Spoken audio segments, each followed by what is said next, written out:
ભરૂચ શહેરના મોદી પાર્ક પાસે શંકાસ્પદ કેમિકલ વેસ્ટની બેગો મળી આવતા ખળભળાટ। ભરૂચ શહેરના મોદી પાર્કથી ભારતી રો હાઉસ તરફ જવાના મુખ્ય માર્ગ પાસે શંકાસ્પદ કેમિકલ વેસ્ટના બેગોના થપ્પા મળી આવ્યા। શહેરમાં પ્રથમવાર ખુલ્લી જગ્યાએ કેમિકલ વેસ્ટ જોતા મળતા તંત્ર દોડતું થયું। ઘટનાની જાણ નગરપાલિકા અધિકારીઓને થતા તાત્કાલિક પાલિકાના ચીફ ઓફિસર હરેશ અગ્રવાલ પોતાની ટીમ સાથે દોડી આવ્યા હતા અને સ્થળની તપાસ શરૂ કરવામાં આવી। Story report by Asad Sayed, Bharuch.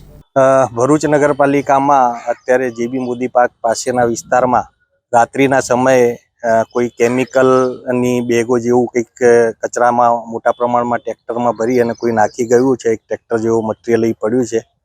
અમારા સેનેટરી ઇન્સ્પેક્ટરશ્રીની ચકાસણીમાં અમારા ધ્યાને આ બાબત આવેલ છે। અત્યારે અમે એનું ચેક કરી રહ્યા છીએ।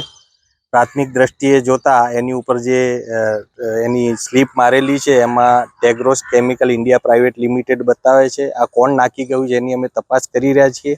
સાથે સાથે એમાં મટીરિયલ માટે કોલસો મોઇસ્ચર સેમ્પલ એવું લખેલું છે, એટલે પ્રાથમિક દ્રષ્ટિએ આ કોઈ ઇન્ડસ્ટ્રીનો કોલસાનો સેમ્પલ હોય એવું લાગે છે। અમે જીપીસીબીનો પણ સંપર્ક કર્યો છે, એ લોકો પણ હમણાં આવે છે। આ કોઈ હાનિકારક વસ્તુ છે કે કેમ એ અમે ચેક કરીએ છીએ અને હાનિકારક નહીં હોય તો એનો અમે વ્યવસ્થિત રીતે યોગ્ય નિકાલ કરી અને કોણ નાખી ગયું છે, કોણ છે એની ચકાસણી કરી અને આગળની કાર્યવાહી કરીએ છીએ।